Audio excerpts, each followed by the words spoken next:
Yeah, 600, we haven't been able to dispatch anybody yet. 316 dispatch. 601 established command at Victor Harbor.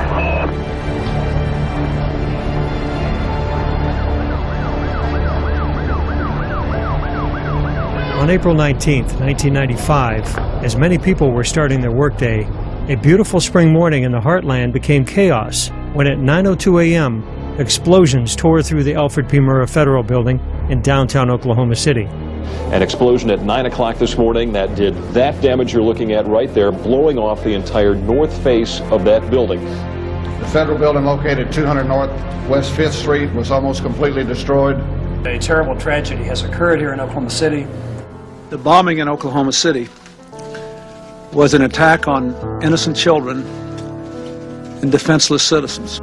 168 people were killed in the blast and over 800 wounded. The hospitals were overrun with casualties.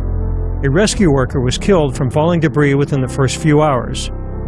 But what would sear the bombing in the hearts of Americans was the 19 children inside the daycare center in the building who had lost their lives. The most beautiful memorial left by anyone is not in the rubble of this building, but in the hearts and the lives that knew them and loved them. We come today to remember their lives, and we come today to offer thanks. Thanks for the hundreds and hundreds of people who were involved in the rescue and recovery efforts. 6 years before 9/11, it was the first mass casualty terrorist attack on American soil. The prologue to a new chapter in American history had been written in blood, fear, and shock. Terrorism had struck home. From now on, nothing would be the same again. We know that more than McVeigh and Nichols were involved. There were questions of other bombs being found at the scene of the crime, witnesses to the bombing. The FBI, like any government agency, is more concerned with power, prestige, maintaining its position, rather than truth and justice. Based on the damage pattern to the building, what the government says is impossible. That life we had back before the bombing, that life is over. For the first time in my fight with the government, they stepped forward and said it would pose a grave risk to the national security of the United States of America if we release these CIA documents. If you know the truth will set you free. You've got to band together, or it's over for all of us. The man on top will get you. If we don't expose the fact that Oklahoma City stinks to high heaven, the same people that carried it out are going to do it over and over and over again, and they're going to use these frightening events to drive a stake through the United States and kill our republic.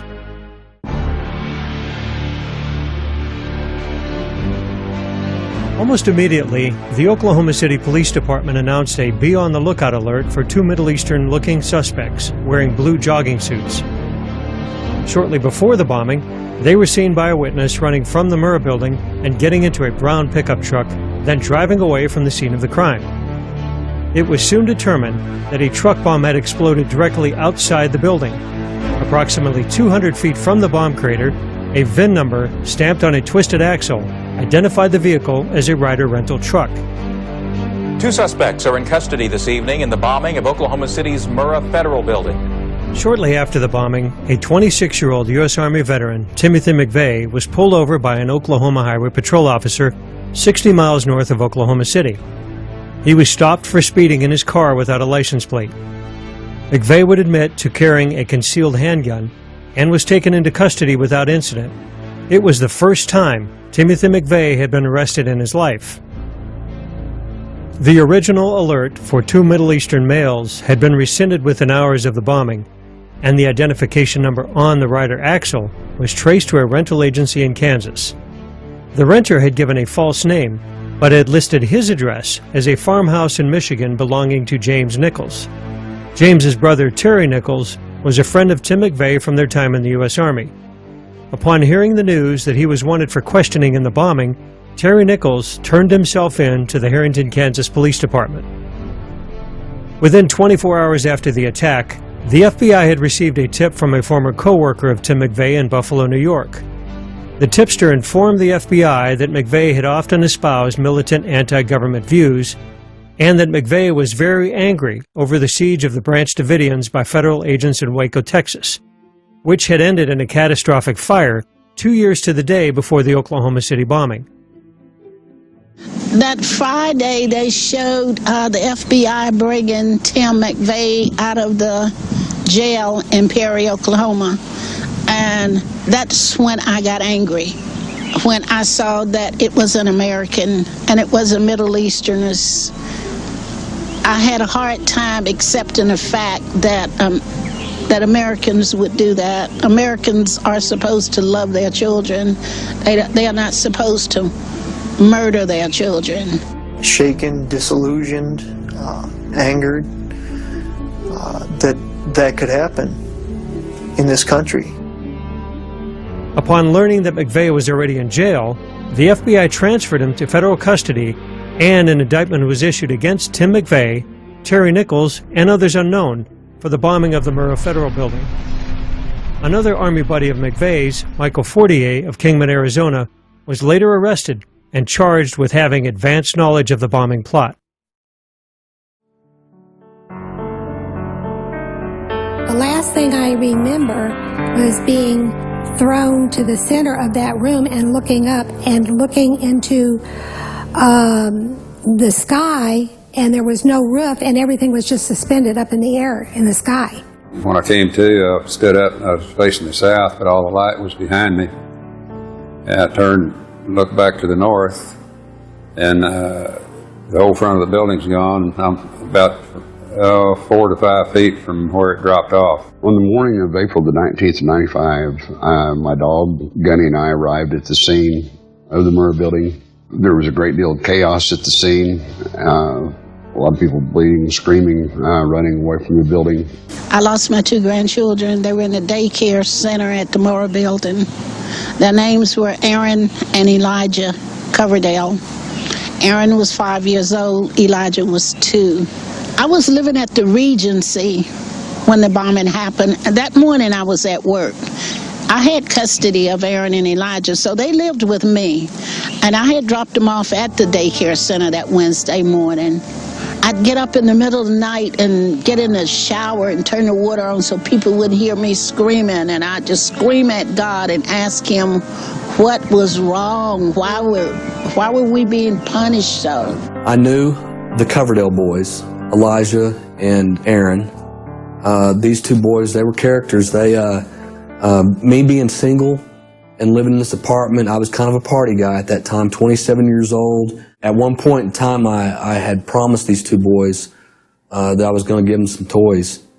And problem with that, living in the Regency, on the 18th floor, you leave something in your car, you don't want to go back down and get it because it's just a hassle unless it's ice cream.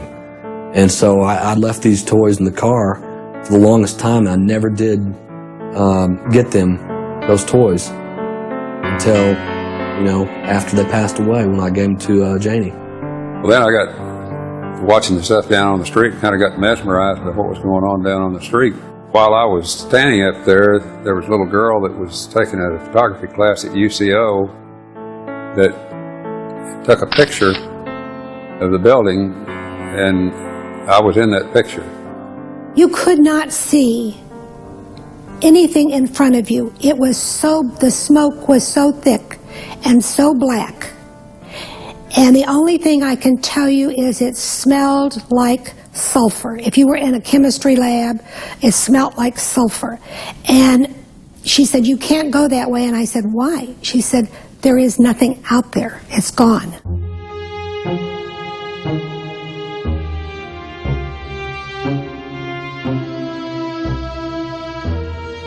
The reasons for the bombing, the perpetrators, the rumors, and the suspects change depending on whose viewpoint you take. Like all controversial events, some of those closest to the event and farthest away are bound together by their questioning of the official story. The first questions were directed at the Bureau of Alcohol, Tobacco, and Firearms, which had launched the raid on the Branch Davidians. The Oklahoma City office for the ATF was located in the Murrah building and was the supposed target of the attack. Yet, no agents were killed or seriously wounded. Was the ATF office empty that morning? I asked him if I could speak with an ATF officer that worked in the building so I could find out if they knew anything about my wife. And he told me that they were in debriefing, and I asked him, I need to talk to one of them, I need to find out something. And he said that none of them had been in the building, so they weren't hurt. They had been tipped by their pagers that morning not to come into work. The ATF told several different stories to explain their agents' curious absence. The most fantastic story was that two agents were indeed inside the building and were heroes that day. ATF agent Luke Franey claimed that he was knocked unconscious by the blast and, after an aborted helicopter rescue, crawled onto an outside ledge to escape his office. Franey reported that he then used his martial arts skills to break through several walls and injured his hand. Another agent, Alex McCauley, claimed that he was in an elevator at the time of the bombing. After free-falling for 5 floors, McCauley supposedly broke out and rescued several people. My crews were the crews working on the Murrah building the day of the bombing. Immediately after the bombing, they called me on the radios, and at that point, they were going in to assist with, because the fire department hadn't even got there yet, they were going to check to make sure all the elevators were clear.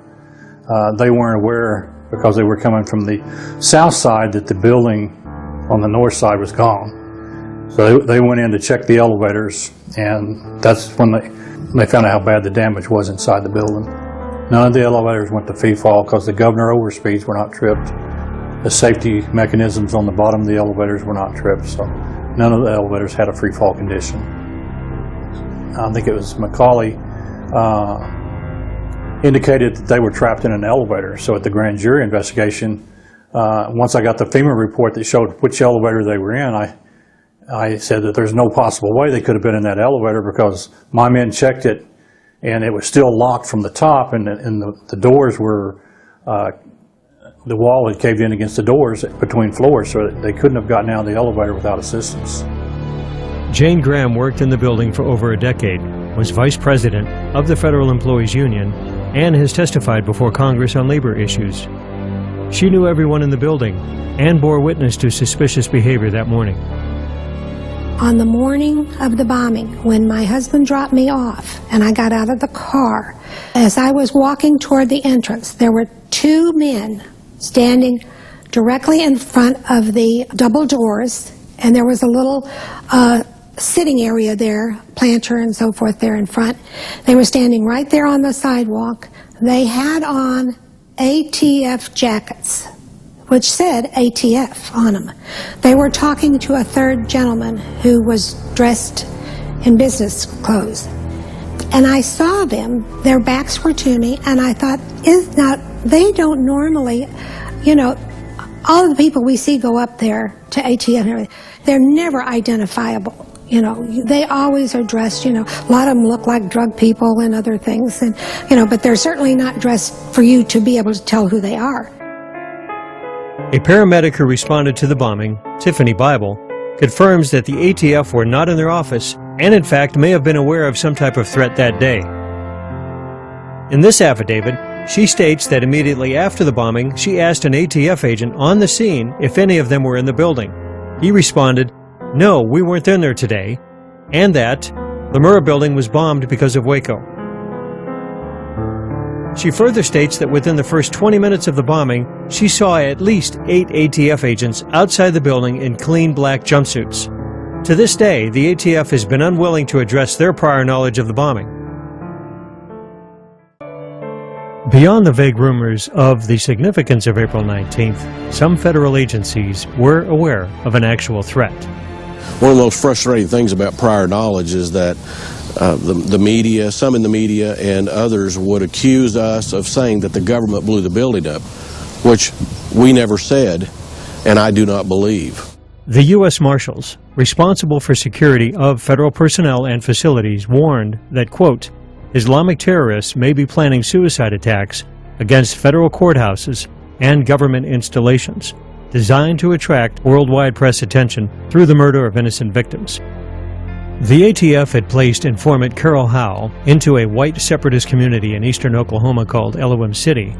Another ATF agent admitted under oath that one suspect, Andy Strassmeyer, was reported to make, quote, threats to blow up federal buildings, unquote, before the Oklahoma City bombing.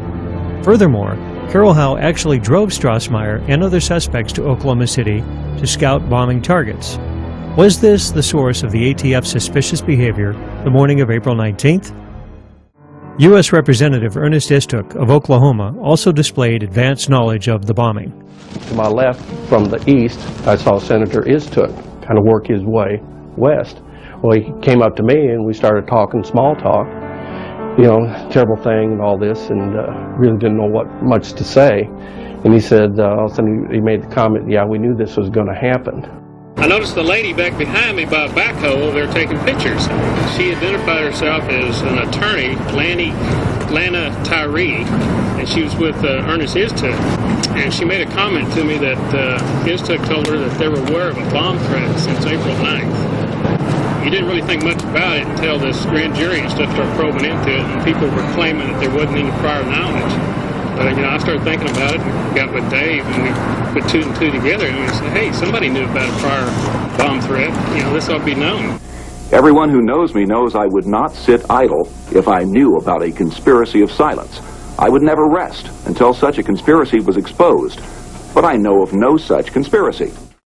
Istook has denied this evidence under oath, but he has never answered the Oklahoma County Sheriff's deputy's challenge to subject his opposing versions of prior knowledge to polygraph testing.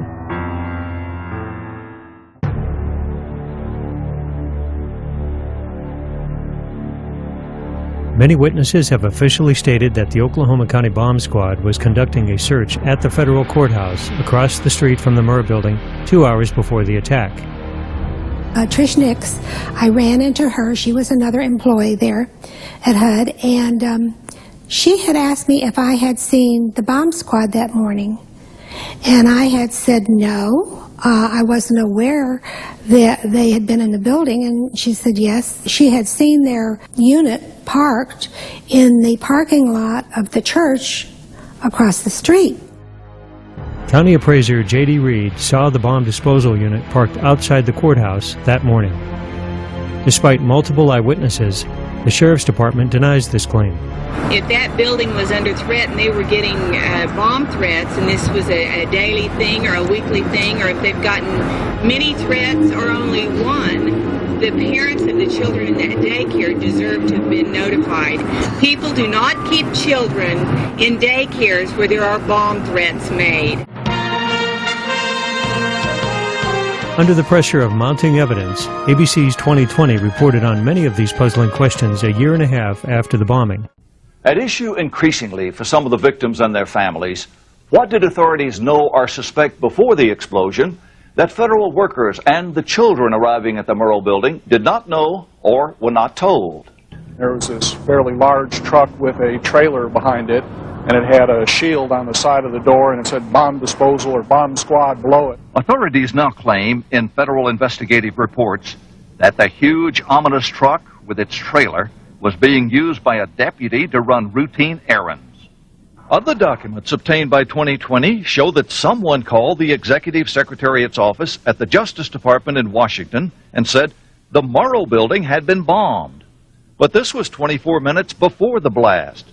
No action was apparently taken. According to the show's producer, the Justice Department actively intervened to prevent an in-depth follow-up to this segment from airing nationally. 2020 did a 15 or 20 minute segment on prior knowledge that was put together by a guy named Roger Charles. That was so explosive that he was putting together an entire hour or whatever for 2020, which he would tell you. But the feds came in and stopped 2020, wouldn't let them broadcast the larger segment that he put together concerning prior knowledge.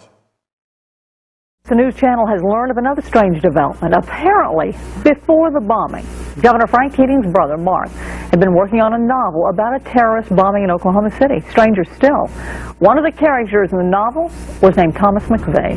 Despite the official denials, the evidence confirms that at least some amount of prior knowledge existed. More ominously, there are suggestions that certain government agencies were fully expecting a bombing to occur that day. The Horse Patrol, interestingly, was a very small unit and was assisted by the county reserve mounted patrol unit. For whatever reason, on the morning of the bombing, they had been assigned and had already met at the Oklahoma City Equine Canine facility and had prepared their horses, their tack, and uniforms to go downtown for crowd control. Rarely, very rarely would they go down and patrol or work the downtown area for crowd control for anything. The importance of exposing prior knowledge cannot be understated. Those individuals who understood the danger beforehand and did nothing are just as guilty as those who lit the fuse on the bomb.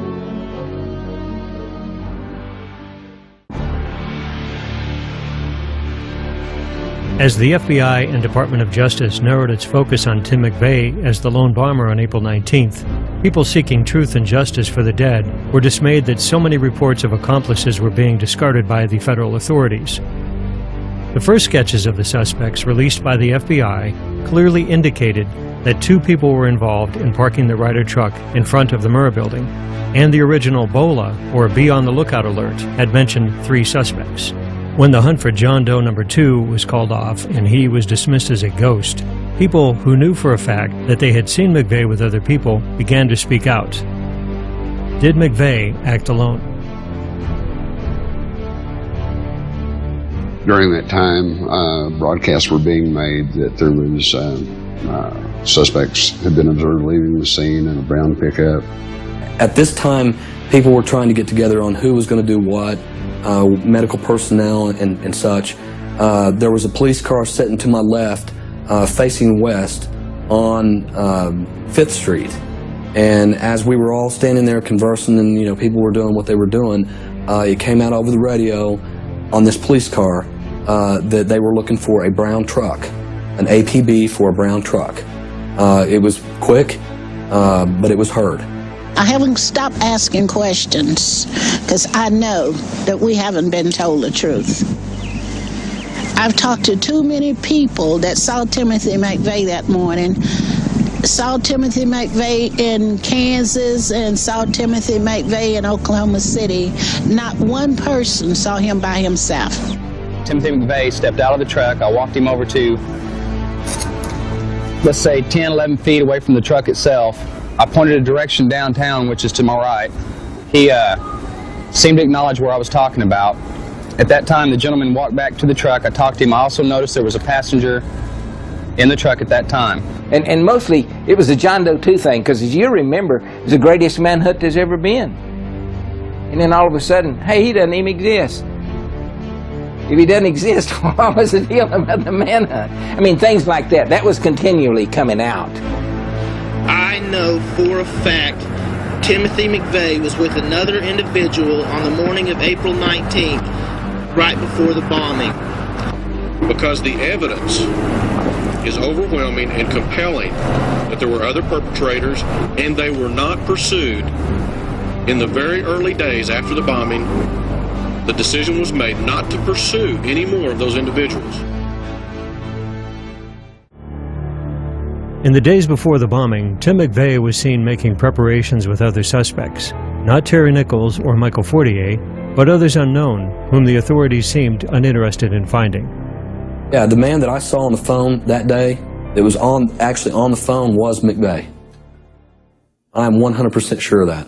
He had a partner with him that had shoulder-length hair, that was leaned up against the wall facing him. Then at one point, he turned to the guy to his right, who was leaning against the wall, shoulder-length hair, and said, "He told us to stay here." I did go up to the FBI at 50 Penn Place and told them my story. If I remember right, I think they actually sketched out the second person that I was describing, which was shoulder-length hair, tan, stocky build, a light plaid type jacket shirt kind of mix, kind of goofy looking guy. A convenience store clerk reported to the FBI that McVeigh had purchased fuel for a Ryder truck at her store 2 days before the bombing, even pointing out on the register tape when the purchase was made. Accompanying McVeigh was another suspect. This example is only one of many eyewitness accounts that diverge from the official narrative. And although the government states that McVeigh never scouted inside the Murrah building, a Secret Service investigator reported that she had seen him in the building, also with a second suspect.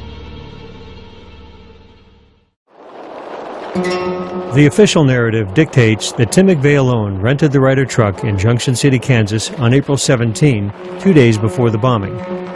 He and Terry Nichols supposedly constructed the bomb on April 18.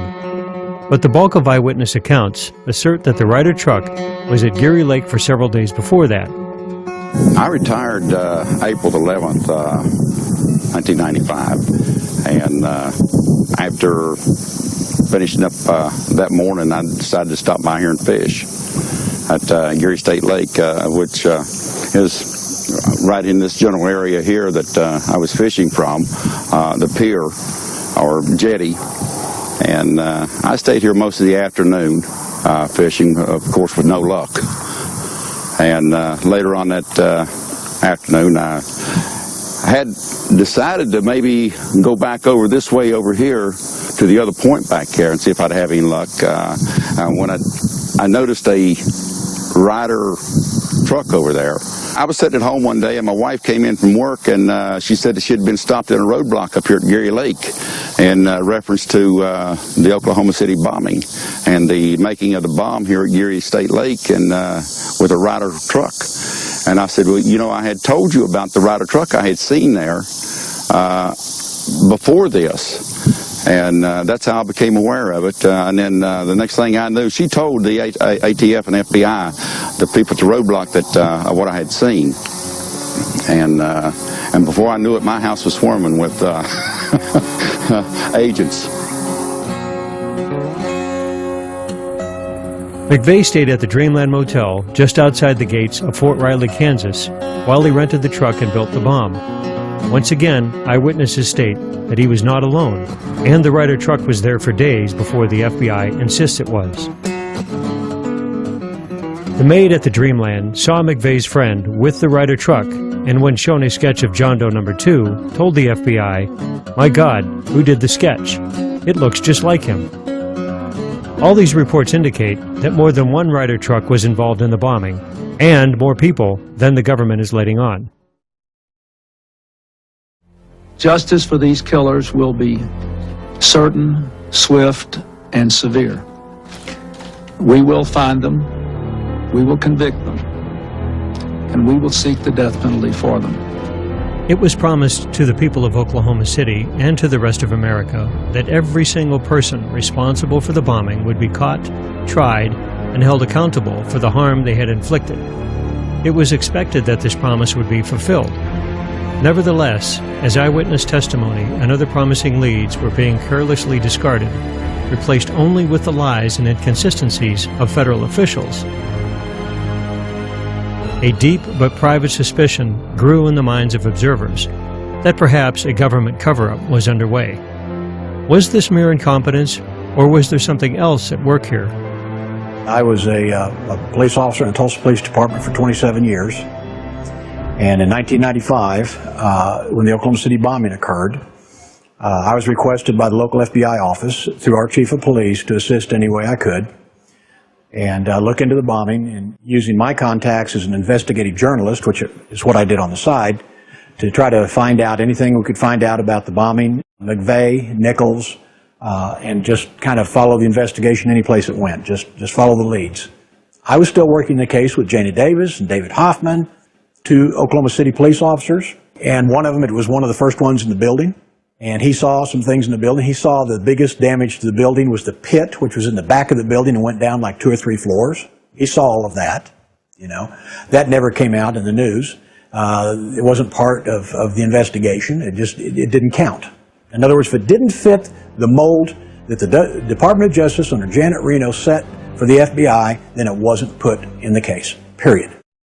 The FBI bragged about its handling of the deadliest terror attack in American history, but gigantic holes in the case were being ignored by the media. McVeigh was first suspected because he rented the truck under the name Robert Kling. One of the first pieces of evidence used to link McVeigh to the bombing was problematic. I went to Junction City. I went out to Elliott's Body Shop, and I spoke to Mr. Elliott.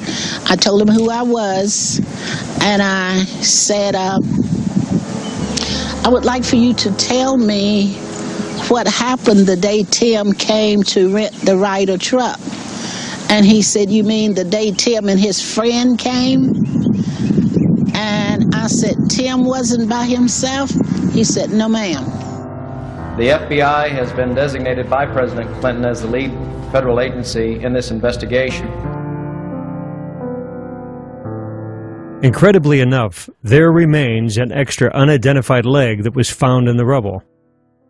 Oklahoma State Medical Examiner Fred Jordan testified in court, "We had 8 people with traumatically amputated left legs. However, we have 9 left legs. We have 1 leg too many." Stephen Jones, McVeigh's defense attorney, detailed in his book, Others Unknown, the significance of this extra leg. Former chief pathologist for Northern Ireland, T.K. Marshall, performed over 2,500 autopsies on bombing victims and told Jones that, in all the years in Ireland, we identified every innocent person that was killed. There was never an unknown victim. The FBI collected 1,034 fingerprints during their investigation. But an agent admitted under oath that these prints were not run through the National Fingerprint Database. Nikki Deutschman was the jury foreperson for the federal trial of Terry Nichols. I think that the government perhaps really dropped the ball. I think that there were a large number of sightings right around before, the week before, and the days and months after the bombing, and sketches of people that were recognizable. In this trial, there even was a photograph of someone who may have been involved with mixing the bomb, with putting the bomb together. And that person, it was a photograph from a newspaper. Obviously, that person's identity is known. I think there are other people out there, and decisions were probably made very early on that Tim McVeigh and Terry Nichols were who they were looking for, and the same sort of resources were not used to try to find out who else might be involved. Well, in those first couple of days, especially that first day of the Oklahoma City bombing, there was immediate information that came out about what caused the bombing, witnesses on the scene of the crime, things such as that. And it changed very significantly and drastically as the day went by and the next several days went by. That caused a lot of questions in people's minds about, well, what really happened here? The reason I doubt started doubting the official story that was coming out. You have to understand that the state, the local media were doing a good job the first day. Local law enforcement maybe also, I believe, was doing a good job. But once the feds came in, things started changing. The police and emergency crews are talking about moving us back because of the danger of a possibility of another explosion. I think he said another bomb. Oh my God, another bomb. The fire crews and the various emergency crews are trying to get in, but we keep getting reports that there may be other devices in the area. They will use that trailer. You see the bucket on the back there, sort of, this is how they would transport the explosive device away from this populated area to try to do something with it. There were two unexploded devices discovered subsequent to the initial explosion. A second bomb was found on the east side of that building. A bomb squad is on the scene. That second bomb has not exploded. We don't know quite the status yet, if they've managed to defuse it, but it has been confirmed. There have been reports of two explosive devices, unexploded explosive devices. Two different explosive devices were found in addition to the one that went off. Just an hour after the initial explosion, downtown Oklahoma City was shaken up again with word of another bomb, or maybe two. They've had to back off a couple times because they found, I guess, 2 or 3 other bombs, or at least explosive devices down there that they've had to defuse. They shut down our operation for about 20-30 minutes because of that, and that was very frustrating because we were right at the point where we had people and we had to leave them. The first bomb that was in the federal building did go off. It did the damage that you see right there. The second explosive was found and diffused. The Oklahoma City bombing was one of the first big stories that I covered, and it was just shocking to know it was an inside job and to know that the media was involved in the cover-up and that the mainstream television stations there in Oklahoma City knew what had really happened. And then years later, I was able to actually talk to some of those reporters, and they discussed how they were told to shut up. I mean, it just showed how people were so willing to be part of the cover-up just because the truth was so frightening. And that's really why we become so enslaved, is that we just give in to the lies, and they start little, but they get bigger and bigger. It's amazing when everyone who can see an event and that gets changed into something else simply because the media presents it that way. That means the media is complicit in the cover-up. They're not hapless. They're not ignorant. How come I can figure this out and CNN can't? The controlled corporate mainstream media is essential to a cover-up like Oklahoma City being successful. And that's why the mainstream media has lost so much credibility. Because all over the nation, people have seen things like Oklahoma City over and over again, where you see the live footage, you see them removing the bombs, you see the governor admitting it. And then later the media says, we never said that. That's what conspiracy theorists say. At first, the media reported on some of these bothersome pieces of evidence, but they became little more than parrots for the Justice Department as the official story was railroaded into the public mind. Been listening to Mike McCurry, President Clinton's spokesperson at the White House. Apparently at this point we know a little bit more than the White House does, because we have been able to confirm that it was a car explosion. That word coming to us from Mayor Ron Norick earlier, 1,200 pounds of explosives parked out in front of a federal building. And ATF has confirmed that as well. Who's going to investigate the investigators? Who's going to investigate the prosecutors? Who's going to hold them accountable? Who's going to hold us public officials accountable? And that's all we're trying to do here, in addition to trying to find the truth. Well, initially that morning, all the media that was downtown there were reporting the truth. They reported the truth about the unexploded bombs, undetonated bombs being removed from the building. By afternoon, things began to ease a little bit. You could sense the difference, and by the next day, everybody but Channel 4 had changed their story completely.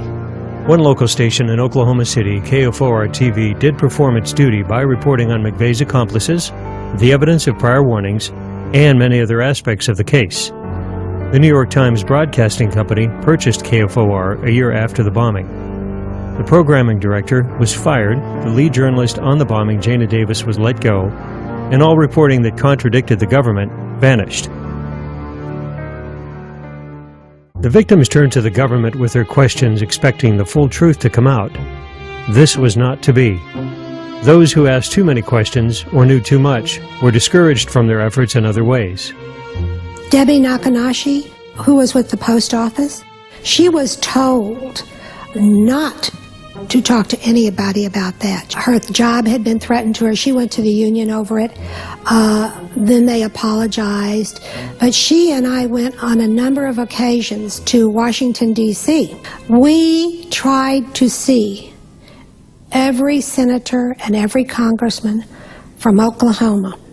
Not one would give us an interview. I was told by an agent, an FBI agent, that due to comments that I'd made, that people like me often ended up dead, and he'd be careful what I said if I was him. And in the way that he put it forth, I felt like it was a threat. I wrote letters to Janet Reno when she was the United States Attorney General. I wrote Louis Freeh, who was over the FBI at that time. I wrote Senator Orrin Hatch. I wrote everybody I could think of asking for help. Nothing was done.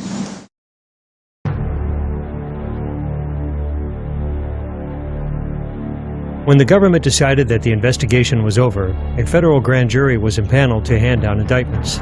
This is usually a straightforward process.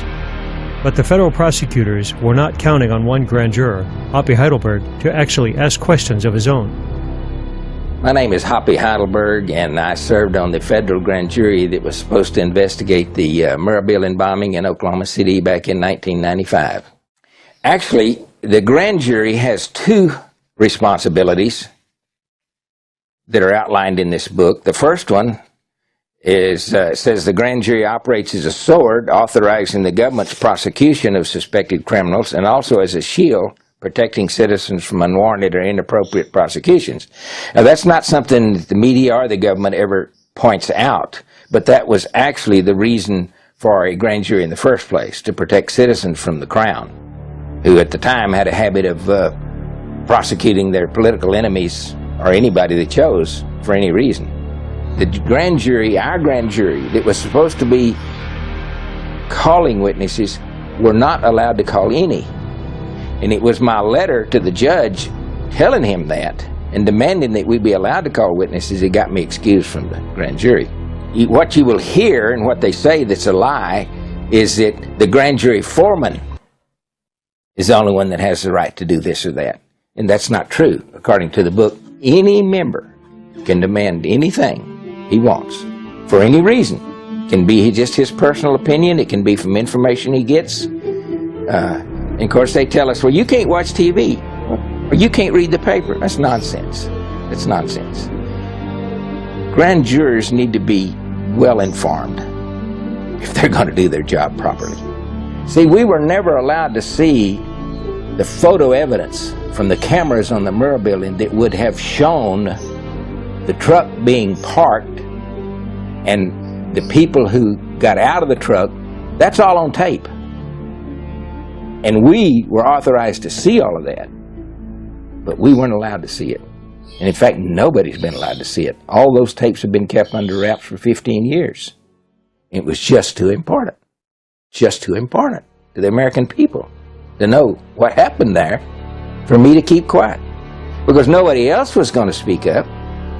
The other grand jurors were petrified because they observed on a daily basis the kind of intimidation tactics that were used by the Department of Justice attorneys to attempt to keep me under control. And when they found out about the FBI visits to my home, I really shook them up. Now they're even scared to talk to me in the men's room. Hoppy will never be silenced. In 1998, he ran as an independent candidate for governor of Oklahoma, intent on reopening the investigation into the bombing. After being excluded from the gubernatorial debate, Hoppy walked on stage to ask Governor Frank Keating why. Y'all both are on the record as saying that you think I should participate. Do you still believe that?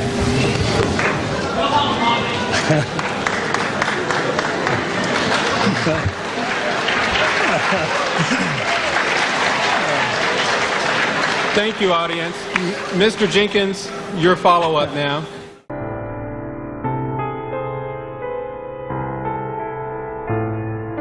2 years after the bombing, the trial of Tim McVeigh began in Denver, Colorado. The trial had been moved out of Oklahoma despite the constitutional mandate that federal crimes must be tried in the district in which they occurred.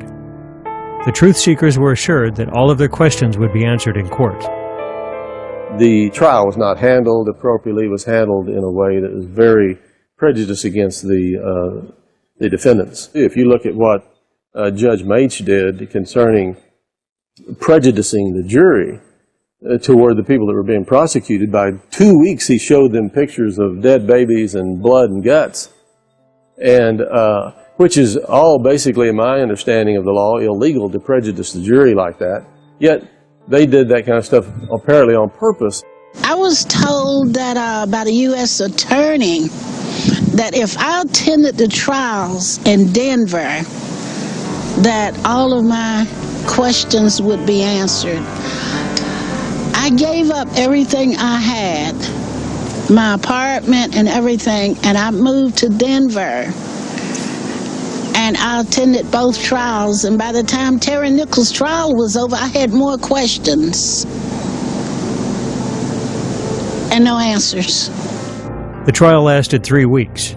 In contrast, the O.J. Simpson trial in 1995 had lasted 9 months. The jury deliberated for less than 24 hours and sentenced Tim McVeigh to death.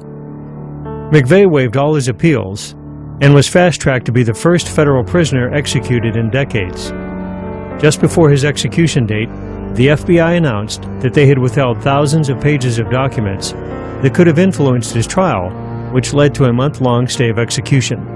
I mean, they weren't able to get thousands, at least thousands, probably a lot more than that, of documents from, the FBI and the DOJ.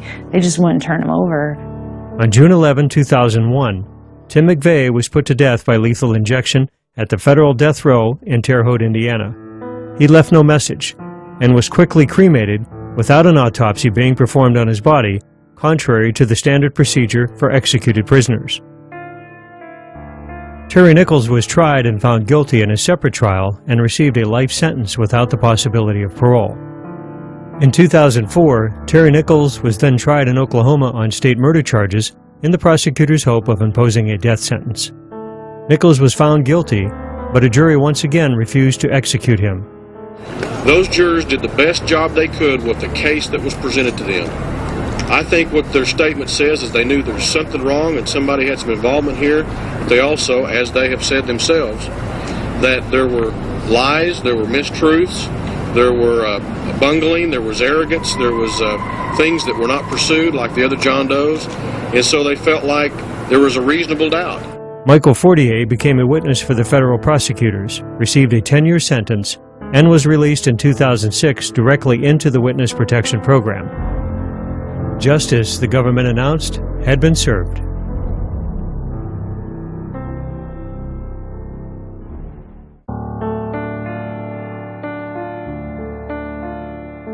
And I know tomorrow will be the same, 'cause we got a life of love that won't ever change. Hey, my dad's go. Don't listen.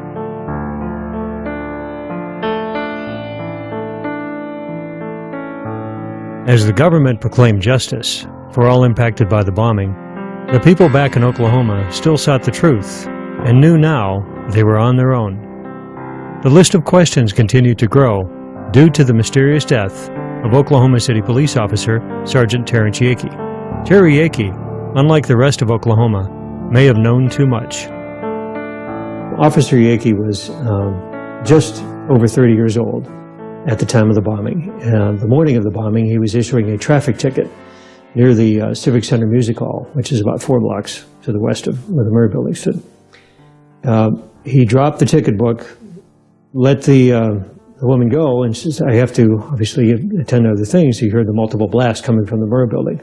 Sped up there in his black and white squad car and immediately started pulling out the first of 8 people. Mr. Tom Hall being the first, a former employee of the GSA. Tom, to this day, in fact, I talked to him a couple of weeks ago, still has the utmost respect for Officer Yakey. He literally saved his life. Officer Yakey, being an astute police officer for 7 years, veteran of the Oklahoma City Police Department, knew that something was horribly wrong. He tried to get the official storyline out through his commanding officers at the Oklahoma City Police Department, through his family, through his ex-wife, and he chose to withhold some of the storyline because he was in fear of, for his family and his wife and his 2 young daughters at the time. What we found out, between the hours of 8 a.m. and 1 p.m. that morning, he was brutally murdered a mile and a half from the front gate of the El Reno Penitentiary. From that moment that his body was found, we know that the crime scene was destroyed. There were spade shovels that were used to turn over the crime scene. Ballistics, any gunpowder residue, anything that had to do with his death was completely destroyed. It was corrupted. He started having problems with it, not only at work, but his apartment got broke into, his car got broke into, things were stolen out of his house. He had accumulated reports, evidence, I don't know what all, but he was going to take it out to a mini storage in El Reno. And he left one night, and he told a friend of his that they were going to go out to dinner. He says, I got to run out and put some stuff in mini storage, and as soon as I shake these feds that are following me, I'll be back and we'll go to dinner. Well, he never came back. Instead, he was found the next day by a Canadian County Sheriff's deputy. Well, they found his car first, and then they found him in a field near the El Reno Penitentiary. The damage to his body was obviously a torture homicide. It was obvious. But what intrigued me the most, that he had several cuts on both of his wrists, inside both elbows, both jugular veins. He'd been beaten. He had ligature marks around his neck. He had handcuff marks on his hands, on his wrists. And he had a small caliber bullet wound that started above on the right-hand side of his temple and exited low on his cheek with no powder burns. The day of his death, when my daughter called me, I left work, went to El Reno to help because I could hear the seriousness in her voice, that she was getting upset. Why would the police be calling her, looking for Terrence? And when we went to the apartment where he lived, the manager there stated to us, well, why are you looking for him? The police have already been here and taken his cruiser. So I'm not sure what was going on. It was strange. And about 10 o'clock at night, I had put my grandkids to bed. The phone rang. And when I picked the phone up, I could hear my daughter screaming in the background. And I assumed something bad had happened, but I didn't think death. And my son said, Mom, they found Terry. He's dead. One of the things that surprised me was that there was no autopsy performed. The other thing that really bothered me was we were being told that Terry was high on drugs and drunk. And of course, the medical examiner's office did a report on Terry and his injuries, which was really not an autopsy, but just an overview. And it showed that his BAC was 0, meaning no blood alcohol content. There was no drugs in his system. It bothered me that they didn't treat Terry like a police officer like he was. He was a good guy. And he never said to us that I'm depressed. I need help. Not to me, or not to his sisters. I think it's only fair that we know, as Terrence's family members, what happened. Officer Yakee's official cause of death was suicide. And that was actually laid out in the medical examiner's report at the Oklahoma State Medical Office, Examiner's Office. We've since were able to retrieve that record. What we found out, though, is that, number one, the crime scene was corrupted, went completely in the face of a proper investigative procedure. The extent and the amount of and the number of wounds on his body clearly shows that he couldn't commit suicide. Physically and logistically, you just can't do that to yourself. Terry also, we knew, was anemic. He would not have been able to traverse over half a mile from where his car was to where his body was found and not have passed out. His heart would have literally given out. He wouldn't have had enough blood pressure in his body to survive. The car was locked. The windows were rolled out. The keys were in the console. There was a bloody knife in the glove box. You don't stab yourself 13 times and have superficial wounds on the, along your arms and chest and your upper neck, and walk a half a mile and decide to die next to a tree. Being the family of an officer, I expected some kind of care and consideration for us, being the family of Terrence. There was another detective by the name of Mullinex that told my daughter that she looked at too many movies and she needed to see a psychiatrist. When we were asking questions, wanting to know about his belongings, wanting to know about things that happened during the course of where they say they found my son. And I don't think this was very kind of them and considerate of us being family, that they should have talked to us like that.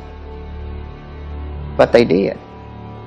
And as far as I'm concerned, that made me more suspicious of what happened to my son.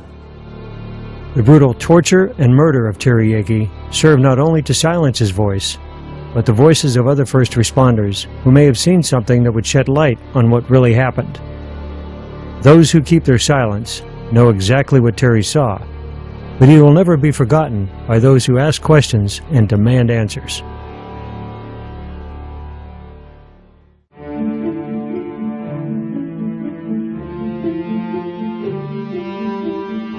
In the absence of official action, a group of concerned citizens decided to form their own investigative panel, the OKBIC, better known as the Oklahoma Bombing Investigation Committee. Their goal was to compile enough evidence that would attract attention by the media and the government, and therefore compel a more thorough investigation. Entirely funded by donations and their own money, the OKBIC took affidavits, recorded eyewitness testimony, and paid for private investigators to chase down leads.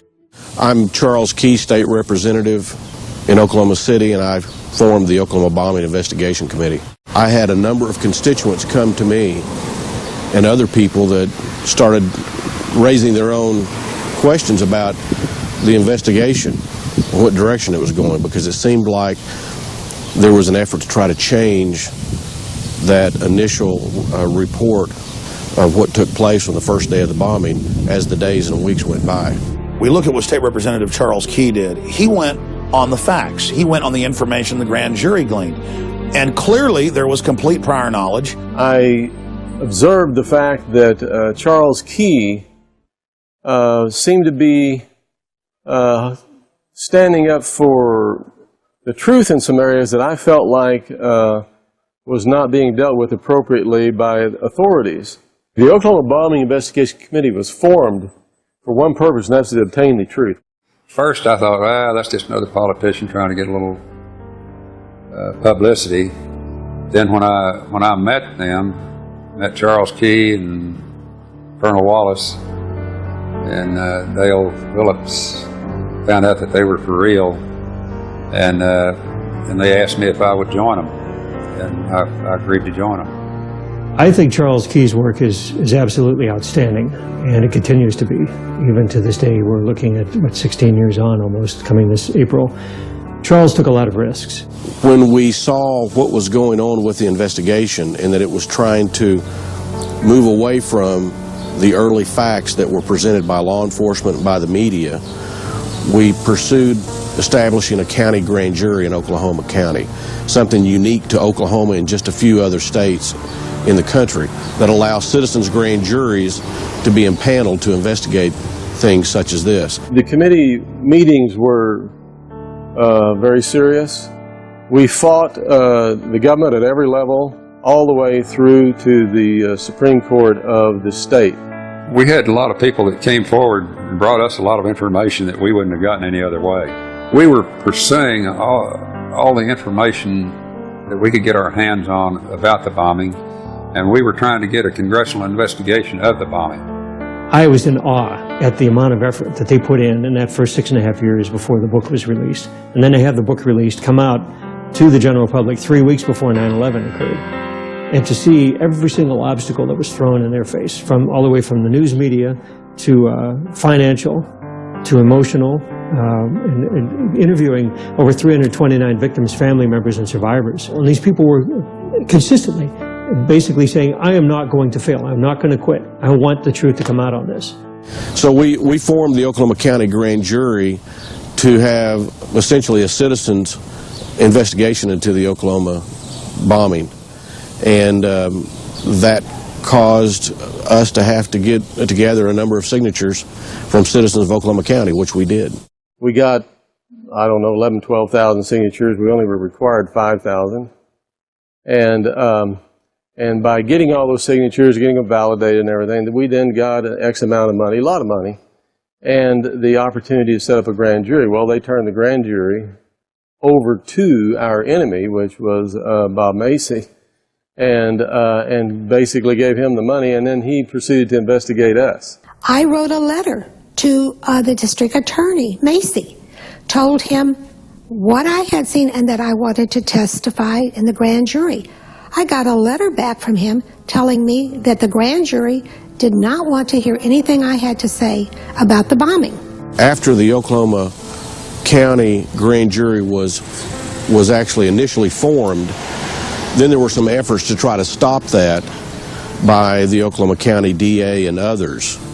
And at that time, we organized ourselves in a more formal way. We hired private investigators and some others to help us put the information that we had gathered together in a form that we could present to that county grand jury. 4 or 5, 6 months into the investigation, we started suspecting that our phones were tapped. And I don't remember how we got the information, but we were given a number that we could dial, and it would either confirm that they were tapped or that they weren't. And we'd dial this number, it would confirm it. We didn't really have anything to hide, so it didn't really make that much difference. It didn't affect our investigation too much. I think as we finalized our work, as we got to the end, as that grand jury was impaneled, and as we put this report together, we had a lot of media that was waiting for this report. They were ready to give it some significant coverage. And our report came back from the book publisher about 2 weeks before 9/11. And one of the things that we said and some others said during that time frame, as before and after 9/11, that the reason that we did this is because if you don't ask the questions and you don't hold government accountable in everything that it does, not just bombings like this, but everything, then you'll have the same mistakes happen again, and they will get worse as time goes on.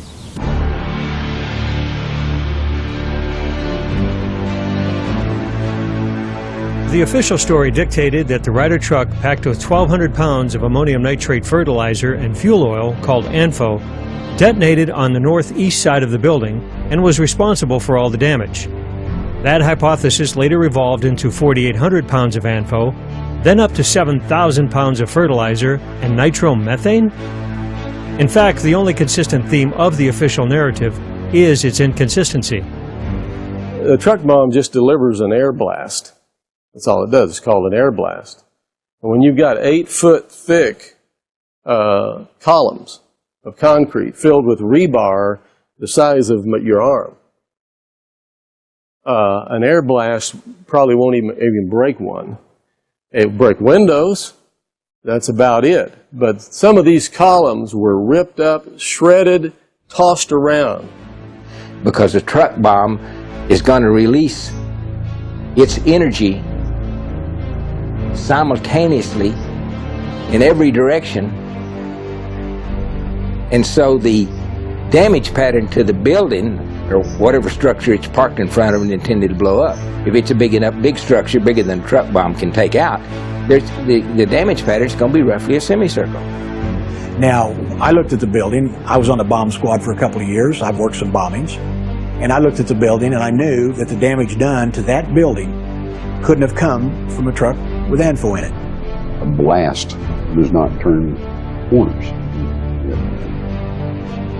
And it did look like that there was a secondary explosion or a more intense explosion towards the east side of the building. Explosion, or that portion of the explosion did basically clear everything from the front of the building to the south wall. The Oklahoma Bombing Investigation Committee was presented with evidence that explosives planted inside the building were responsible for the collapse and most of the casualties. In this rarely seen footage taken by the Oklahoma County Sheriff's Office minutes after the bombing, the north side parking lot is shown littered with paper and debris from inside the Murrah building. How did this volume of paper transport itself against the blast wave of the truck bomb and magically appear on the other side of the street? And then we look at the fact that you have bombs clearly inside the building. It's blown out across the street, pieces of it on top of buildings, the opposite direction that the rubble should have gone in if there was truly this high-powered truck bomb out front that caused all the damage. And I can tell you that the building was blown from the inside because all the debris was piled up against the General Record building, clear across the parking lot. In fact, several witnesses report that bombs were going off in the building before the truck bomb exploded outside. The first thing that I experienced, I was sitting there signing some papers for Ruth, I felt the building start shaking, and never had anything like that happen before, and I just kind of froze. And then the lights went out. It didn't get totally dark because the whole front of the building was glass. The lights went out, and then the debris started falling on my desk. And then something hit me in the back of the head and knocked me out before the truck bomb went off. What that tells you is that there were other explosive devices in the building that actually brought the building down. The building started to sway back and forth. It was going back and forth. And I had sat there and I thought, no, it doesn't feel like an earthquake. And I was kind of stunned. And then about 7 or 8 seconds later, I felt this explosion, and you could actually feel the concrete floor actually rising from underneath you. You could feel it coming up from the inside. It was like slow motion. We crawled under before the glass started coming, and everything it just seemed to roll in on us. I thought it was an earthquake when it started. It was just a kind of a shake, and then everything started going like this, and I dove under the desk, and then all the glass came in and the ceilings came down. 3 seismographs at the University of Oklahoma, the Omniplex Science Museum, and at Franklin, Oklahoma recorded a seismic event lasting 8 to 10 seconds that suggests the possibility of 2 blasts. There were 2 energetic spikes. One was the truck bomb, and the second spike was explained away as air blasts pushing on the ground or falling debris. But a representative of the Oklahoma Geological Survey stated for the record that this spike was not the result of floors collapsing and that the last 5 seconds of ground motion did not have air blast associated with it.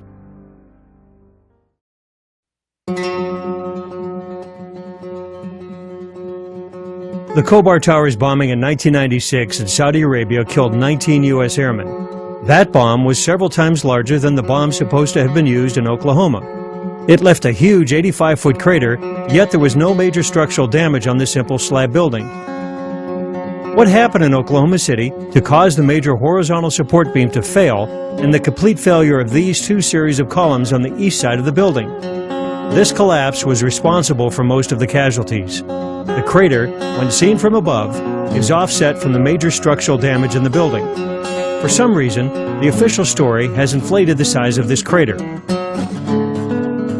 The bomb, at least I've seen where the reports from the different agencies have said the bomb extended from the cab to the tail of the truck. And one of the things that really bothers me about that is the rear axle from the truck went down and collided with the car in front of the Regency Tower about a block and a half away. The front axle of the truck was hurled eastbound and struck a parking meter about a block and a half away in front of the YMCA building. If the bomb was that big, that rear axle would have been driven into the crater, and instead of being split apart as they were. And the truck bomb itself, to me, had to be between the 2 axles. It could not have been over that rear axle. I was surprised from even the FEMA report and the published reports that nobody could determine what the size of the crater was, and that's one of the things I brought up at the grand jury investigation is that the crater was half the size that they had proposed in the FEMA report. The crater had a 5-gallon bucket sitting next to it after they had it uncovered, and you could extrapolate from the size of that bucket to the size of the hole as to what size of the crater was. And it was approximately 16 feet across. August 24, 1970. It was a Monday morning. Carlton Armstrong, his brother Dwight, and 2 other perpetrators, Leo Burt and one other individual, drove up to the side of the Sterling Hall. It was a math research building. Dow Chemical had their offices there. There was federal government as well as the university faculty that worked there. And they had drove a Ford Econoline van stolen from a math professor, laden with 4 metal drums, 50-gallon drums full of ammonium nitrate and fuel oil. The Sterling Hall bombing consisted of 2,000 pounds of ANFO, and it was set off right next to the building. The windows were blown in, the facade was damaged, but there was no structural damage. In fact, the Army Math Lab was closed for only 1 day. In Oklahoma City, a similar ANFO bomb detonated 15 feet away from a much more robust structure and inflicted massive structural damage. What that case did was it was a bellwether. It set a standard for us to look at. It says, okay, if ANFO was in fact used in Oklahoma City, why did it not have the characteristics of what occurred in Madison? Furthermore, the signature of an ANFO explosion is nitric oxide, a noxious gas. There was certainly no fertilizer bomb. We know that because there was no ammonia gas in the air. In every other explosion, and some students blew up at them, did make an ammonium nitrate bomb, but everybody who rushed to that building after the explosion had to be hospitalized. If you ever smelled ammonia strongly, and you're talking about going into a horse trade or something like that, that's not strong, but that'll gag you. It will sear your lungs. I mean, everybody that smelled that ammonia gas after the ammonium nitrate bomb at that university had to be hospitalized. It would have been 30 minutes or an hour, depending on how hard the wind was blowing, before anybody could have even approached the Murrah building if there had been an ammonium nitrate bomb. There were other search and rescue personnel that were down there immediately from St. Anthony's Hospital and nearby, as well as office employees from the surrounding offices. They would have approached the crime scene and buckled over almost immediately, vomiting violently, if there was ammonium nitrate gas. There wasn't. I was watching General Parton, the former head of Air Force Weapons Development, point out that the building was blown out, that it wasn't the signature of an ammonium nitrate fertilizer bomb, that there had been a cover-up. The damaged Murrah building drew the attention of retired General Benton K. Parton, former director of the Air Force Armaments Laboratory. General Parton spent his career conducting bomb damage analysis with explosives for the military. General Parton came to Oklahoma City, examined the available evidence, and rendered a conclusion far different than the story being pandered by the government and media. I spent over 30 years in the Air Force. Most of that was in research and development. I went to a 2-year graduate program, 8 quarters of armament engineering graduates, the first course that was ever set up. And after that, I worked at the Ballistic Research Laboratories at Aberdeen, which was 2 years of hands-on work designing, developing continuous rod warhead for the Beaumont missile and other weapon systems. Well, the truck bomb, even though it was fairly massive, was somewhat removed from some of the structures that were damaged. They clearly had some what you call Broussard's damage, where the blast pressure was way above what you would expect to get from the truck at that distance. Broussard's damage is that caused by an explosive whose blast wave is powerful enough to shatter and destroy the material affected. The problem with the failed columns at the Murrah building is at that distance, the air blast from an ANFO bomb would have been 10 times less powerful than what was needed to dissolve the concrete and cut the rebar.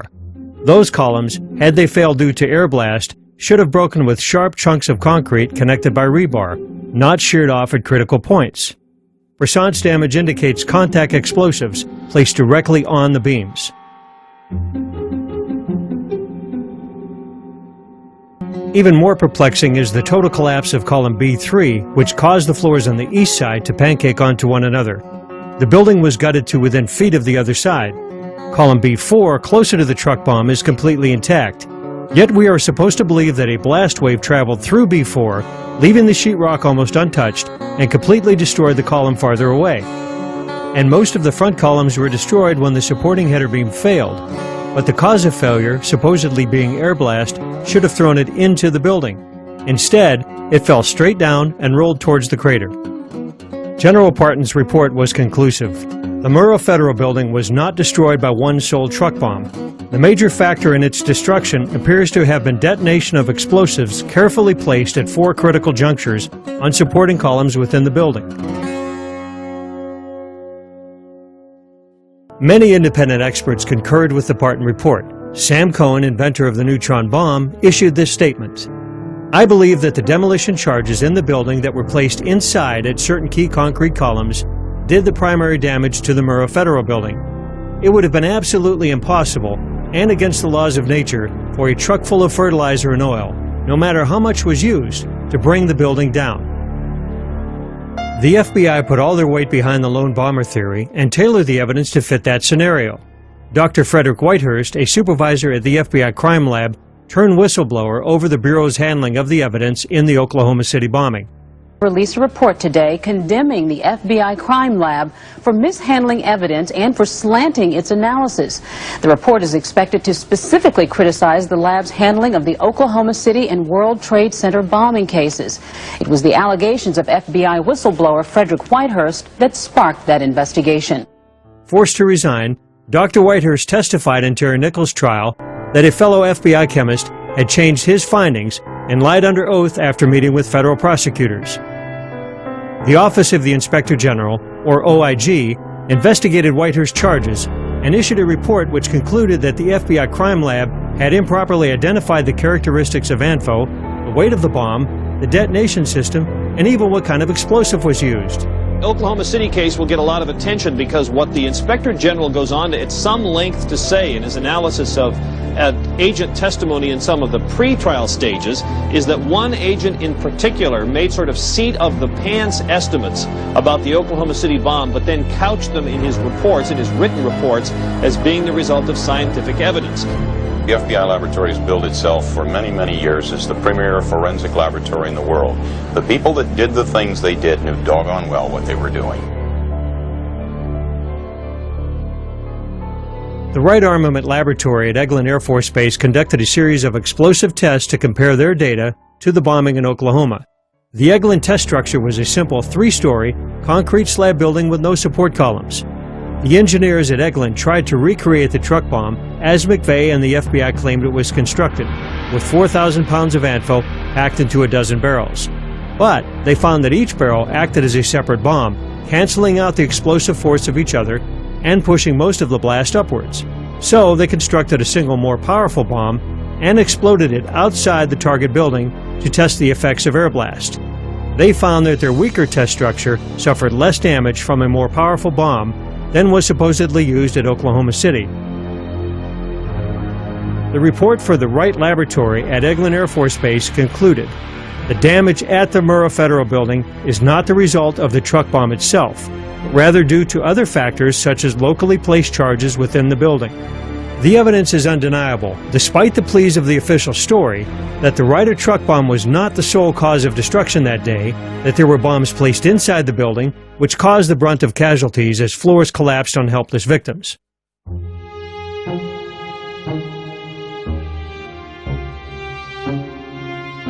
And the rescuers apparently had to abandon the people they were trying to rescue temporarily. Were you there a minute ago when somebody yelled they thought they'd seen a second device? Yes, sir. We were close to the parking area trying to recover a victim.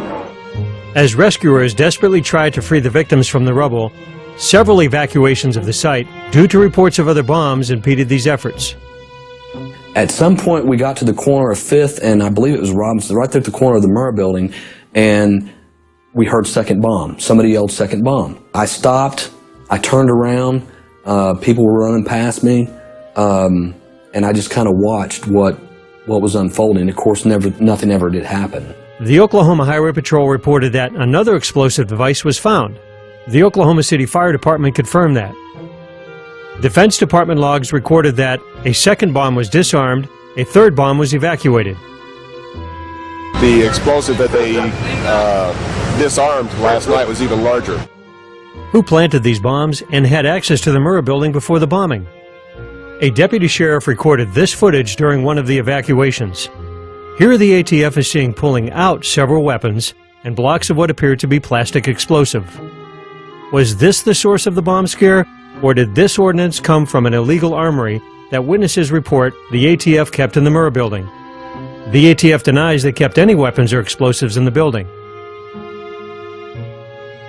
Day 1, hour 2 of the bombing, the most significant event that happened is when they said they found other bombs in the building. The second most significant event was that they moved everybody back and held them back. There were still people alive trapped in the building, but they came in with 2 trucks and backed them up to the Murrah building, and a bunch of these guys dressed in blue jackets with no letters on the back started taking boxes of files out and putting them on this truck. We were told by a blonde female agent that there were files so serious to the government that until those files were located, there would not be any recovery effort. If you remember the Whitewater investigation in Arkansas, all the paperwork was stored in the Murrah building. They had FBI agents over in the fields to the west of the Murrah building picking up paper almost all day long. And it was during this time that early in the investigation that I started receiving some various phone calls. One of them was a phone call from Little Rock, Arkansas. The guy said that he was a federal agent. He was not an FBI agent. He was not ATF. But what he did say was during their investigation of the Clintons, on all the drug running that went through Mena, Arkansas, and Lassiter's Ranch and all of that stuff that was going on at the time during Iran-Contra, that those records, when Clinton went to Washington, were transferred from there to the Murrah building. Because of the additional bomb threats or because the building was unstable and the firefighters couldn't get to them. So those are a lot of patients I think were lost that could have been saved. After rescue and recovery had been halted, the building was prepped for demolition even though all the bodies had not been recovered, and despite the architect's report that it could be rebuilt. The investigative team from the American Society of Civil Engineers was not allowed on site. The defense lawyers from McVeigh were able to visit the site one time, but even then, they were not allowed to view the crater. They were going to halt it on the 29th of April. They were going to halt the recovery and prepare the building to be imploded. We went back in after the final demolition to relocate 2 victims that we knew that we had left, and the possibility of a 3rd victim, which we also located him. I don't know why they were in such a rush. GSA was saying the building was unsafe and needed to be brought down. A month after the bombing, the Alfred P. Murrah Federal Building was completely demolished with less than 200 pounds of explosives. The wreckage was buried under armed guard, and one can only think that certain officials breathed a sigh of relief as the outstanding counterpoint to the official story disappeared in a cloud of dust.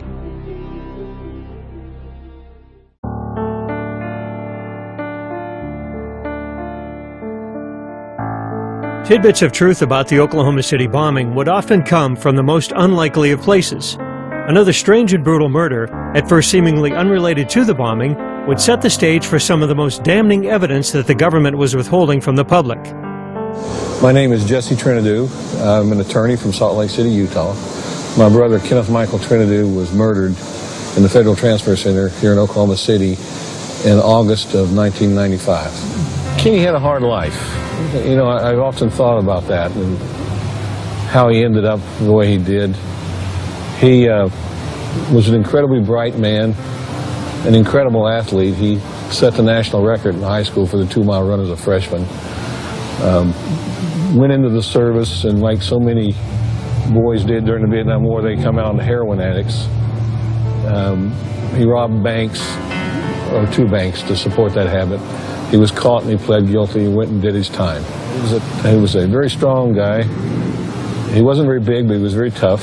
He was easygoing, but he wouldn't back down. So if you pushed him, you were going to get a fight, and it was a fight you were going to lose. We loved him and stood behind him, and he was a good man. Kenny was supposedly arrested for a probation violation and sent to Oklahoma City at the transfer center for a probation hearing. We now know that that's crap. I said to him, Kenny, what are you doing there? And he said, well, they sent me back here for a probation hearing, and we talked about getting him a lawyer, and the fact that we didn't expect him to do more than a couple of months. And so my mother called me at work. It was about 7 in the morning, and told me that, and I couldn't believe it. And that Kenny supposedly killed himself, because I had just spoken with him the night before. There's no way in hell he would have killed himself. This is not a guy who kills himself. I mean, his life is the best it's ever been. I found out later that an autopsy had already been done. Now, the federal government didn't want one done, but the state of Oklahoma required one for a death and incarceration. So the federal government didn't know that there was an autopsy done, and did not want the autopsy done. And the federal government went twice to the medical examiner's office asking to have Kenny cremated. It took a week to get his body released and home. And I kept getting the runaround from the federal government, and finally I just screamed into the phone one day, "Why don't you keep him?" And when the body comes home, it's totally made up, so you can't see the wounds. He was beaten head to toe. His skull was smashed in 3 places. The soles of his feet had been beaten. You could see the fingerprint bruises on his arm where he'd been held. His throat was cut, and he'd been strangled. And the federal government said it was a suicide by hanging. When his body's turned over to the medical examiner, 2 hours later, he's wearing nothing but boxer shorts. The government said they don't know what happened to the clothes. They cleaned the cell that morning, so the medical examiner can't do an examination of it. And the medical examiner is not allowed into the cell for 6 months. And when he finally is allowed in, he does a test that's called luminol that will reveal the presence of blood. And Fred Jordan told me that the cell lit up like a Christmas tree. The logbooks involving my brother disappeared. The ones that didn't disappear, the pages from the logbooks are missing. The crime scene photographs disappear. The negatives of the crime scene photographs disappear. The video camera supposedly malfunctions. Within an hour of death, he'd consumed the equivalent of 30 bottles of Coca-Cola. And Dr. Jordan told me that caffeine is used in a lot of countries, like third world countries, to enhance pain under torture. And he also told me that the beatings on the soles of the feet were indicative of torture. And I believe it was the FBI.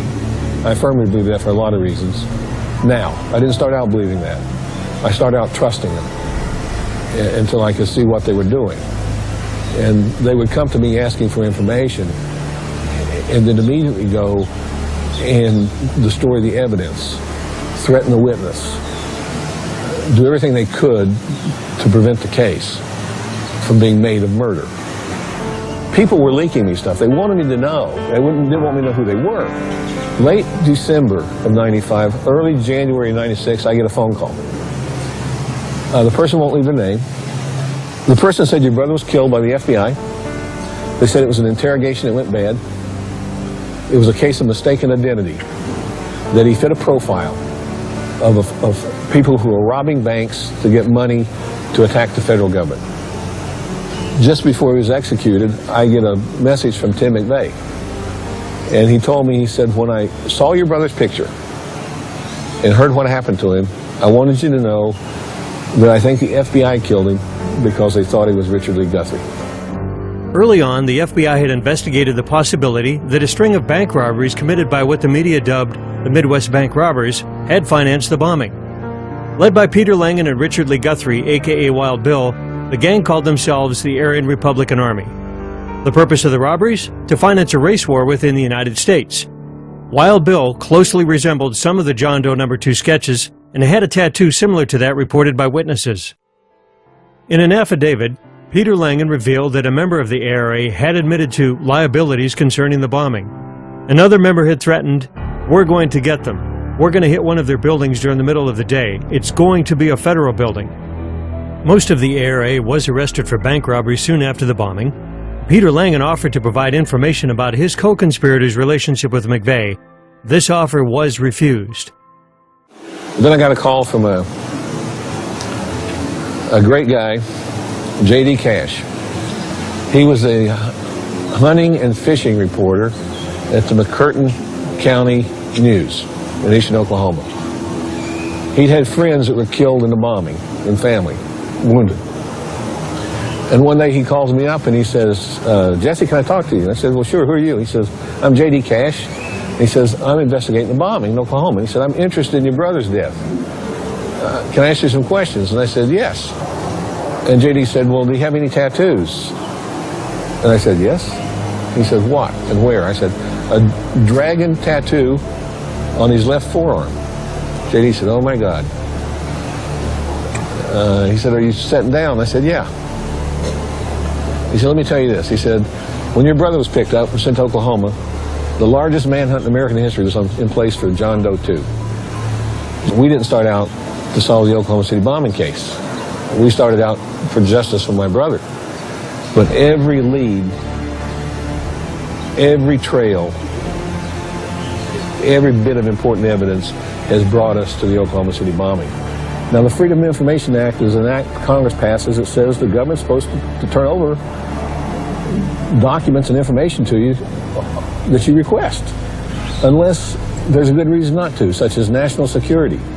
I bring the first FOIA suit saying I want all documents showing the link between the FBI and the Southern Poverty Law Center and the Oklahoma City bombing. And the FBI comes back and says there are no documents. They didn't know that I'd been leaked 2 teletypes from FBI Director Louis Freeh, then Director Louis Freeh, talking about Elohim City, talking about informants, talking about the Southern Poverty Law Center, talking about the fact that McVeigh had called Elohim City 2 days before the bombing asking for more help. So I sue them, and they walk into court and they tell the federal judge there's no documents. Well, I file those too. The federal judge looks at them and says, you go back, you do a manual search, and you bring everything you find back in the court. Well, then they come back and plead with the judge, and they say, Judge, we promised anonymity, and if we have to disclose these documents, it will reveal their names, and their lives will be in jeopardy. German citizen Andreas Karl Strassmeyer, a.k.a. Andy the German, came to the U.S. in the early 90s. Professing neo-Nazi beliefs, he moved to Elohim City, becoming their chief of security. He was reported by ATF informant Carol Howe and others to make threats about bombing federal buildings and assassinations of public officials. It is known that McVeigh called Elohim City twice, looking for the mysterious German, when members of the ARA were living with Strassmeyer. McVeigh also attempted to reach Andy's attorney Kirk Lyons by phone in the days before the bombing. We started looking at Strassmeyer real hard, and this guy didn't add up either.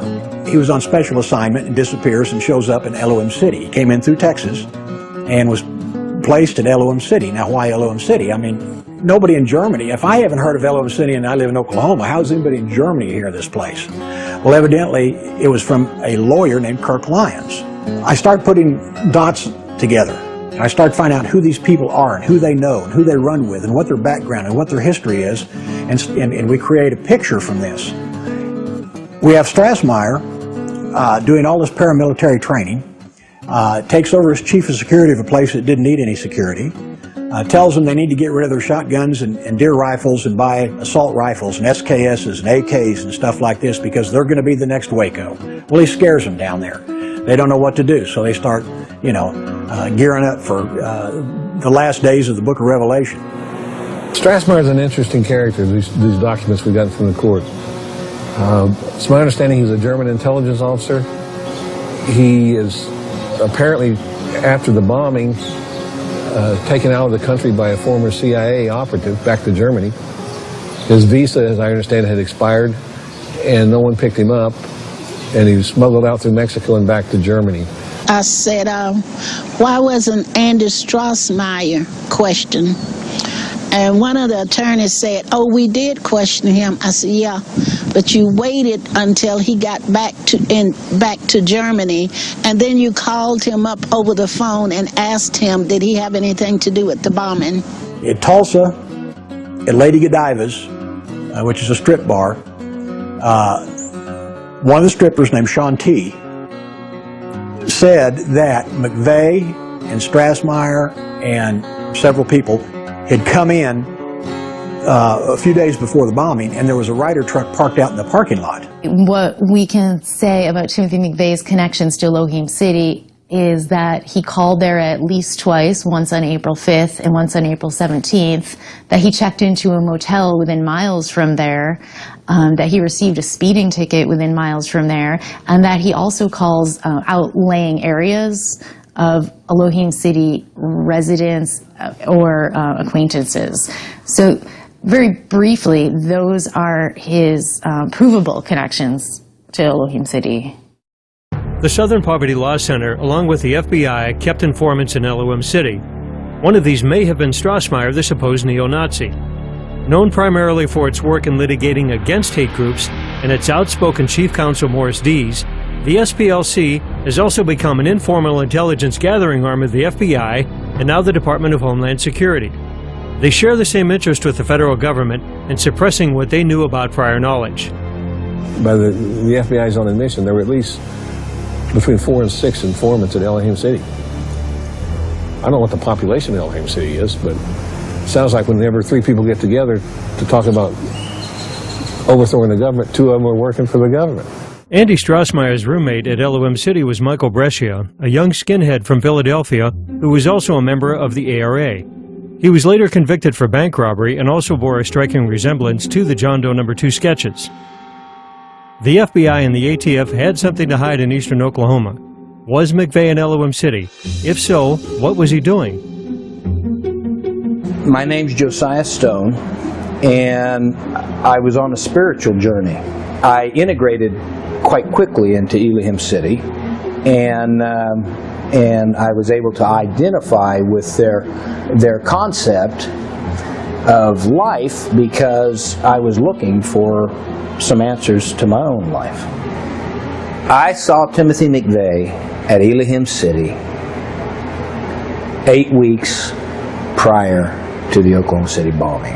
And I remember him distinctly because he has a distinct face. But he was smiling. He was smiling. He was happy as he could be. These people were loaded for bear, and they were ready.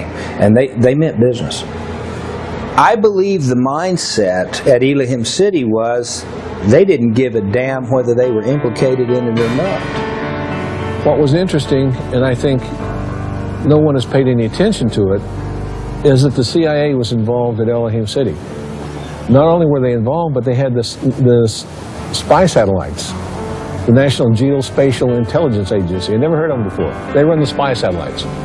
They had them over Elohim City. I think one of the things that may be most productive to getting at the truth was the discovery of an operation the FBI had in place since about 1991 called PATCON. P-A-T-C-O-N. It's short for Patriot Conspiracy. It was an idea they had to infiltrate every militia group, every neo-Nazi group, every group critical of the government in the United States. The plan apparently was to put informants in with all of these groups. And I think Elohim City was a PATCON operation. I think McVeigh was obviously involved in it. Now, whether he was a target or an operative, I don't know, any more than I know whether the government intended to blow up the Murrah building. But they knew it was going to happen, and they knew McVeigh was going to do it, and they don't stop him. As alleged in David Hoffman's book, The Oklahoma City Bombing and the Politics of Terror, Strossmayer first aroused suspicion that he was an undercover operative when he was caught in Texas entering a federal building at night with a key code. Did he have access to the Murrah building also?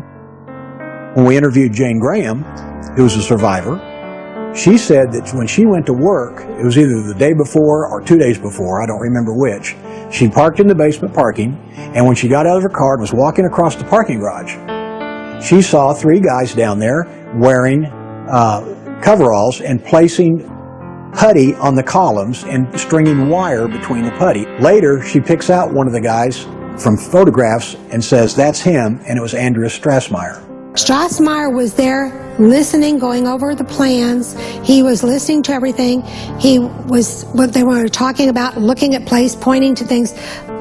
But when they were talking, whatever they happened to finally be talking about, and when I was looking at him, at that point, then he left and went over to the other side of the building so I wouldn't keep watching him. The second man that was there, who appeared to be military, he's the one that the man in charge told to put the stuff back in the car. The second man obviously was taking orders from the first man because he had wire in his hands, which I thought was telephone wire. It's that real light color, thin wire.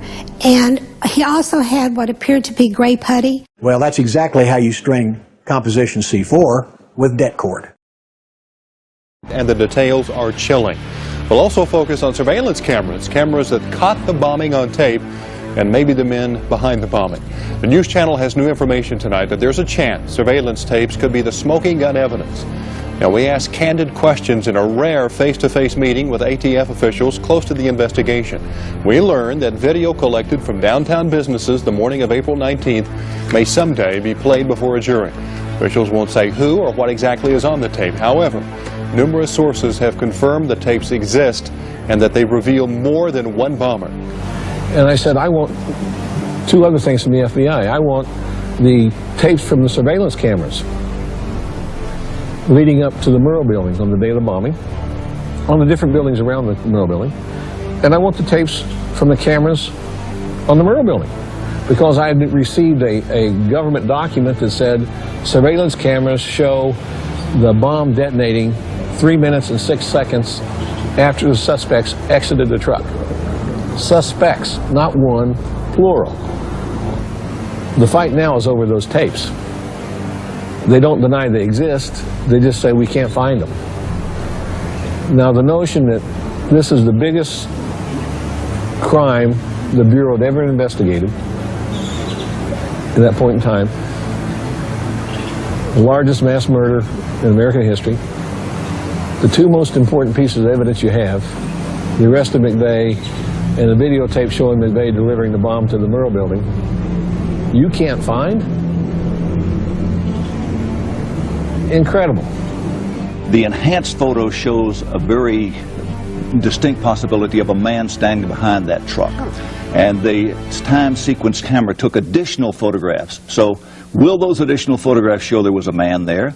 Will they show that he was alone? Will it show it was the suspect, Tim McVeigh? The additional photographs in the trial should help point that out. I think one of the things that stands out to me is the fact that during that first morning, while we were being held at bay from doing any recovery work, there were FBI agents, or at least men in FBI raid jackets, dismantling the video cameras off the side of the building. I'm Charlie Rose. I'm with Legend Video Transfer, and the FBI had employed me to duplicate a number of videos for them shortly after the Murrah bombing. I was asked to duplicate approximately 400 tapes for the FBI. We had 2 FBI agents in the office. We had 2 studios set up for duplication, and each FBI agent was required to stay in the room with each of us that were in that room. Really didn't have the opportunity to sit back and watch the videos. There's probably a lot to learn, from the videos that they saw.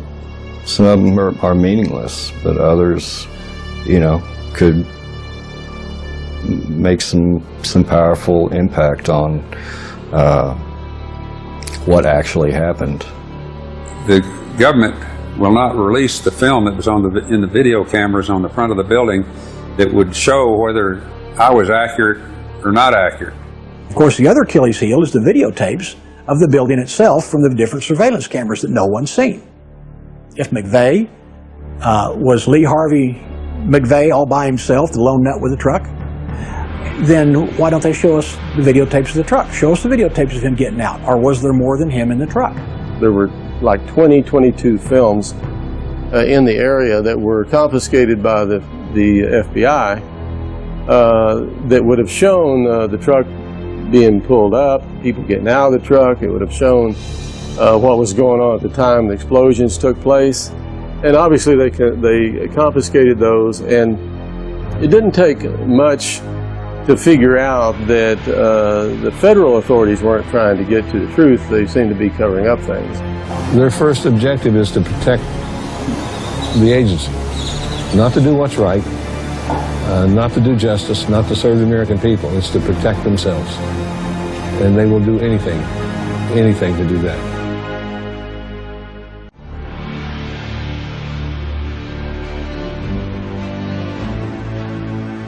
Tim McVeigh was honorably discharged from the Army 3 years before the bombing, leaving behind an exemplary service record. After a brief but intense combat experience in the Persian Gulf War, McVeigh tried out for the Special Forces. He pronounced himself unable to continue just a few days into the testing and returned to his unit demoralized and, some say, a changed man. Through being able to see Timothy McVeigh's letters to his defense team, this is really behind-the-scenes stuff, letters to his family, the memos the defense team writes, which detail his mood from day to day, some of the medical reports while he's in prison, which detail his thoughts.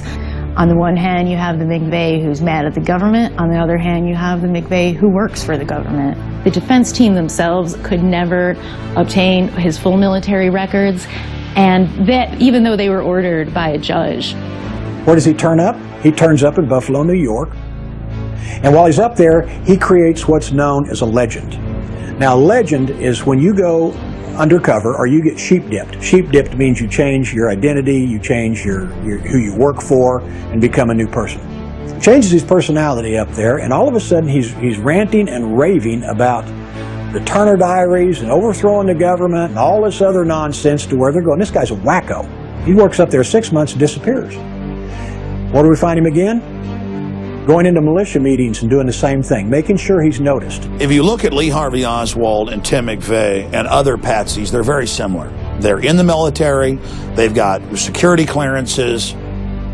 McVeigh wrote a letter to his sister, who turned it over to the FBI, in which he admits that he was selected out of Special Forces training to participate in covert operations, to help run drugs to fund these operations, and to assassinate security risks.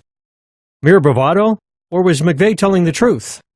The FBI had put wiretaps on the McVeigh family's phone after the bombing. And so I'm reading this conversation back and forth between his mother and his sister. There's actually a few of these conversations where they say, "We don't understand why the FBI won't listen to us and why the media is reporting that Timothy McVeigh washed out or dropped out of Special Forces." They're saying, no, we were told that he was still active in the military and that he was working on these covert missions. And he told his family, he told many others, Terry Nichols has signed an affidavit, that McVeigh believed he was out there infiltrating militias and right-wing groups and was preparing to set them up. And then, of course, he later learned that he was the guy that got set up. If McVeigh was working for the government, what are we to make of the involvement of Terry Nichols, the only convicted accomplice? When Nichols had been convicted, but not given the death penalty, in federal court and in state court, he could not be tried again. He wrote to then Attorney General Ashcroft and said, "Come and see me.